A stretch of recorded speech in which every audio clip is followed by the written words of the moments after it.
आजच्या कार्यक्रमाचे प्रमुख अतिथी आपल्या सगळ्यांचे आवडते नेते आणि महाराष्ट्राचे उपमुख्यमंत्री नामदार अजितदादा पवार,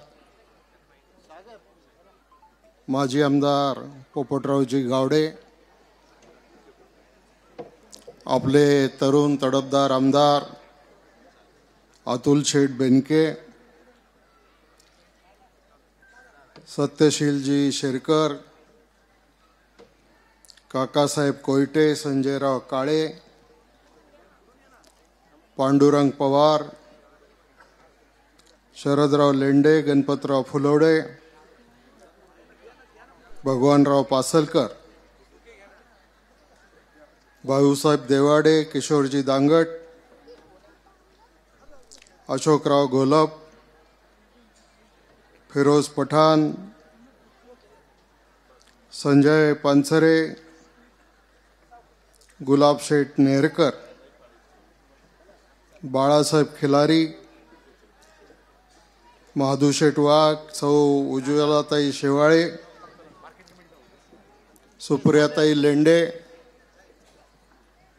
स्वरूपा विधाटे, ज्यांना यशवंत पुरस्कार दिला ते आपले हरिभक्तपरायण तुळशीदास महाराज सरकटे, शिवाजीराव चाळक, माननीय काकडेजी, श्री बबनराव हडवळे, व्यासपीठावर बसलेले अन्य सर्व मान्यवर आणि आपण समोर बसलेले सर्व शेतकरी बंधू भगिनी आणि राष्ट्रवादी काँग्रेस पक्षाचे कार्यकर्ते, आज माधुशेठ वाघ यांच्या निमंत्रणावरून यशवंत नागरी पतसंस्थेने जी नवीन इमारत बांधली त्या इमारतीच्या उद्घाटनासाठी आपले आवडते नेते माननीय अजितदादा या ठिकाणी आलेले आहेत. आणि नुसतं पतसंस्थेचं उद्घाटन एवढंच नाही तर जवळजवळ 100 कोटी रुपये खर्च करून पाणी पुरवठा योजनेच्या संदर्भामध्ये भूमिपूजन झालं आणि वल्लभ शेठ आणि आम्ही गेल्या अनेक वर्षापासून ज्या चिलेवाडीच्या धरणाच्या संदर्भामध्ये बोलत होतो त्याच्यातला एक पाठ राहिला होता, त्याला सुद्धा माननीय अजितदादांनी पैसे उपलब्ध करून दिले आणि आज त्याचं काम पुढे सुरू झालेलं आहे. आत्ताच आपल्या आमदार साहेबांनी अतिशय आत्मविश्वासाने या ठिकाणी आपले विचार मांडलेले आहेत आणि आपल्याला सगळ्यांना माहिती आहे की गेले अनेक वर्ष आपले नेते माननीय वल्लभ शेठ बेनके आणि आम्ही सगळेजण एकत्रितपणाने काम करून जुन्नर, आंबेगाव, शिरूर या परिसरामध्ये एक डेव्हलपमेंट करण्याच्या संदर्भामध्ये सातत्याने काम केलं. वेळ बदलली, अतुल शेठला आपण आमदार म्हणून निवडून दिलं आणि सरकार स्थापन झालं आणि सरकार स्थापन झाल्याच्या नंतर लगेच कोविड आला आणि कोविडमुळं जवळपास 2 वर्ष गेली आणि त्या 2 वर्षामध्ये थोड्या विकासाच्या कामाची गती संथ झाली. पण प्राधान्य माणसं वाचवायला होतं. घरातला सख्खा भाऊ सुद्धा एखाद्या घरामध्ये मृत्यू झाला तर त्याच्या प्रेताला हात लावायला तयार नव्हता. आणि अशा अवघड परिस्थितीमध्ये महाराष्ट्रातल्या सर्वसामान्य माणसांचे जीव वाचवायचं काम सरकारच्या माध्यमातून आपण सगळ्यांनी केलं. कोविडच्या काळात एकटे नेते माननीय अजितदादा असे होते की सकाळी 8:30 वाजता मंत्रालयामध्ये येऊन संध्याकाळपर्यंत जे जे प्रश्न असतील, जिथं जिथं अडचण असेल, जिथं जिथं कमी असेल, तिथं तिथं मदत करण्याचं काम आणि आदेश देण्याचं काम माननीय दादा करत होते. काही दिवसाच्या नंतर काही राजकीय बदल झाले.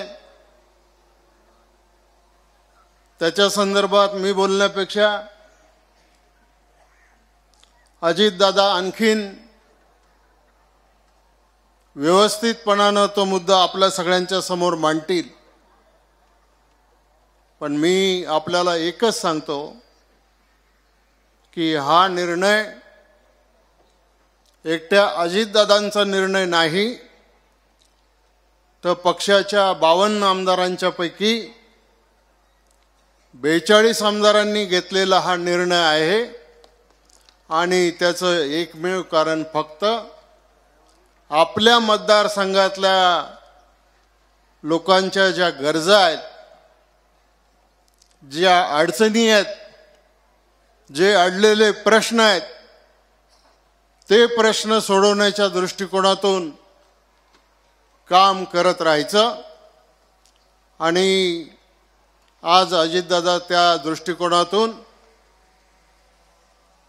एक नवीन भूमिका घेऊन त्या ठिकाणी राज्यभर पक्षवाढीचं काम करतायत.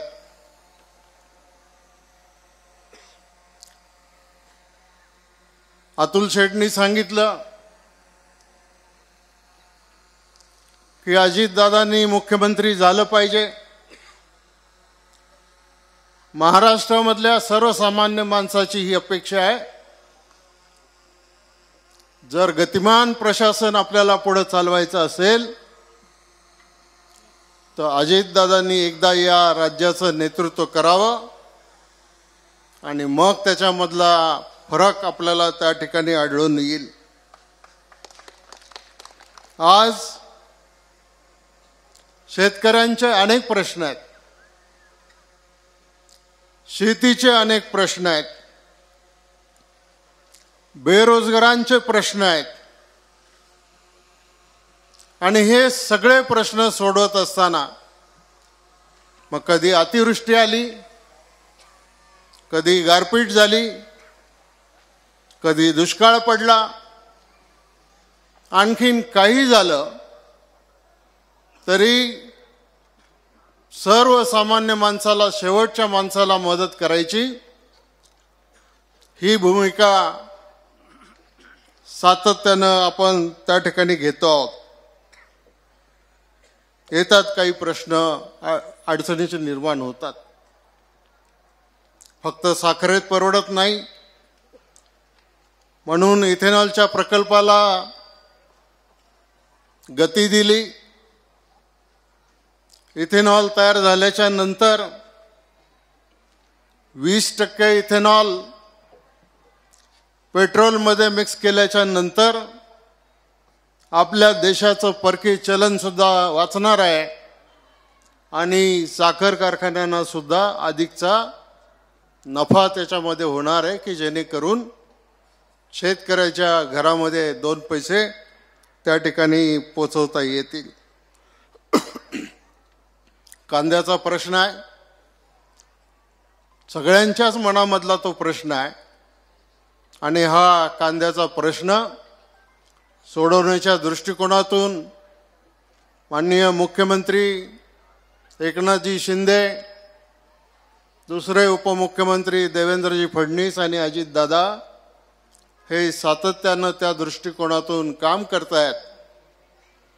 परवा दिवशी नाशिकला एक अर्बन बँकांची कॉन्फरन्स आहे. त्या कॉन्फरन्समध्ये बहुतेक देशाचे सहकार मंत्री अमित शहा साहेब येणार आहेत.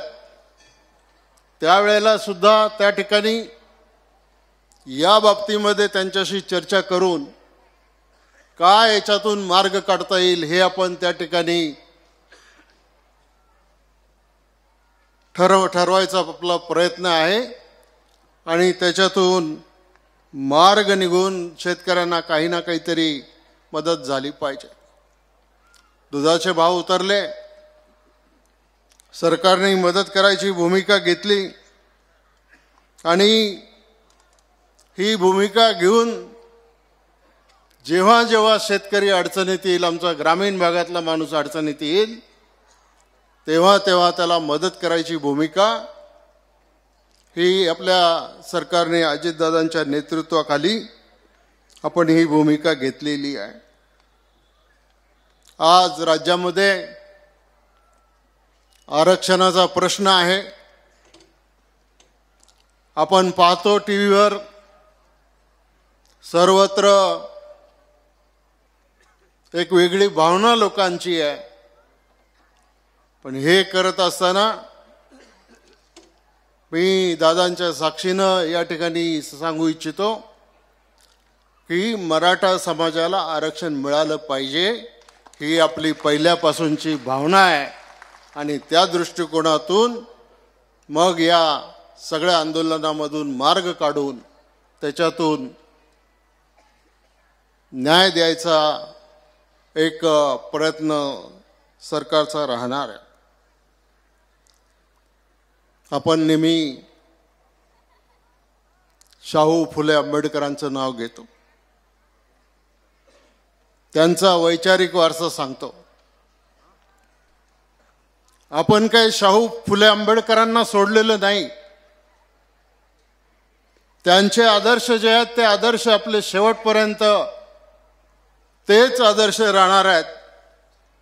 परंतु राजकारणामध्ये अनेक वेळेला अनेक प्रकारचे प्रसंग येतात आणि त्याच्यातून मार्ग काढण्यासाठी निर्णय घ्यावे लागतात आणि तो निर्णय माननीय अजितदादांनी त्यांच्या नेतृत्वाखाली घेतला आणि एक राज्याला स्थिरता देण्याचं काम आपण या ठिकाणी करतो आहे.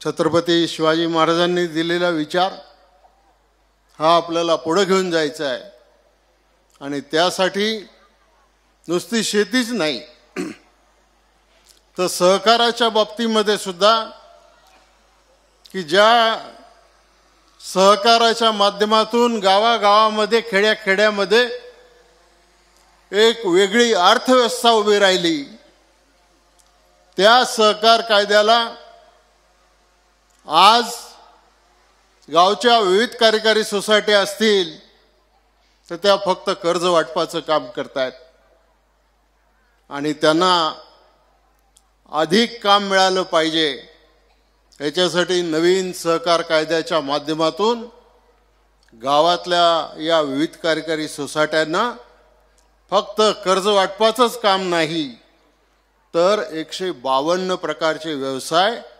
करण्याच्या संदर्भामध्ये नवीन कायद्यामध्ये केंद्र सरकारने सुधारणा केलेली आहे आणि आपण सुद्धा राज्यामध्ये ती राबवण्याचा प्रयत्न या ठिकाणी करतो.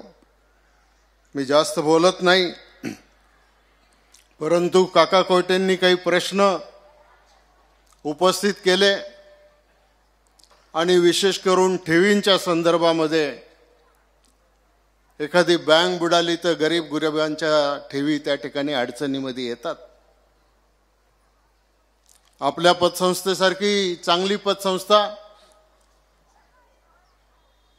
ही निश्चितच आपला अभिमान आहे, पण ज्या वेळेला एखादी पतसंस्था बुडते त्यावेळेला गरिबांचे पैसे बुडतात. मी तुम्हाला राज्याचा सहकार मंत्री आणि अजितदादांच्या परवानगीने या ठिकाणी सांगू इच्छितो की लवकरच या पतसंस्थांमधल्या 1 लाखापर्यंतच्या ठेवींना संरक्षण देण्याचं काम राज्य सरकारच्या मार्फत हा निर्णय घेण्यात येईल आणि त्याच्यामधून आपल्याला एक दिलासा देता येईल. 101चे दाखले मिळायला उशीर होतो. मी सहकार आयुक्तांना सांगितलं, काका 6 महिन्याच्या आत 101चे वसुलीचे दाखले मिळाले पाहिजेत. त्याच्यामधून अजून काही प्रश्न तुम्ही उपस्थित केले, ते सगळे प्रश्न आपण एकदा चर्चा केलेली आहे. पुन्हा बाकीच्या प्रश्नांच्या संदर्भामध्ये तुम्हाला मी मुंबईला बोलवलेलं आहे. सगळ्या अधिकाऱ्यांच्या समवेत बसून आपण पतसंस्थांचे प्रश्न असतील, नागरी बँकांचे प्रश्न असतील, जिल्हा बँकांचे प्रश्न असतील, अर्बन बँकांचे प्रश्न असतील, या सगळ्या सहकारी संस्थांना एक चांगल्या प्रकारचा जीव लावण्याचं काम आपण सगळेजण करूया. आणि शेवटची मला एकच गोष्ट आपल्याला या ठिकाणी सांगायची आहे की आपले आमदार अतुलजी बेनके वयाने जरी लहान असले तरी सुद्धा रात्रंदिवस या जुन्नर तालुक्याच्या विकासासाठी, या जुन्नर तालुक्याच्या प्रगतीसाठी आणि नुसतंच एखाद्या वर्गासाठी नाही तर सर्व वर्गासाठी, सर्व लोकांच्यासाठी रात्रंदिवस ते काम करतायत. अजितदादांचा त्यांना पूर्णपणानं पाठिंबा आहे आणि भविष्य काळामध्ये सुद्धा आपण जसं वल्लभ शेठच्या पाठीमागं उभं राहिलो तसंच अतुल शेठच्या पाठीमागं आपण सर्वांनी उभं राहिलं पाहिजे, अशी माझी आपल्याला नम्र विनंती आहे. मी एवढंच या ठिकाणी बोलतो. मला बुलढाण्याला जायचं आहे, उद्या 26 जानेवारी आहे, झेंडावंदन करायचं आहे.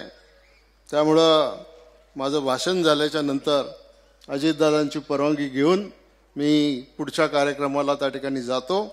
तुम्ही सगळेजण एवढ्या मोठ्या संख्येने जमलात त्याबद्दल तुमचे सगळ्यांचे मनापासून आभार मानतो, धन्यवाद देतो आणि आपली रजा घेतो.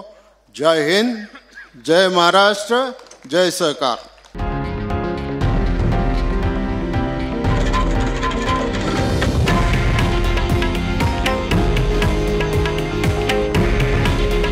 हे आहे देशातील नंबर 1 न्यूज नेटवर्क आणि आपण पाहत आहात TV9 मराठी. काळजी तुमची, हित महाराष्ट्राचं.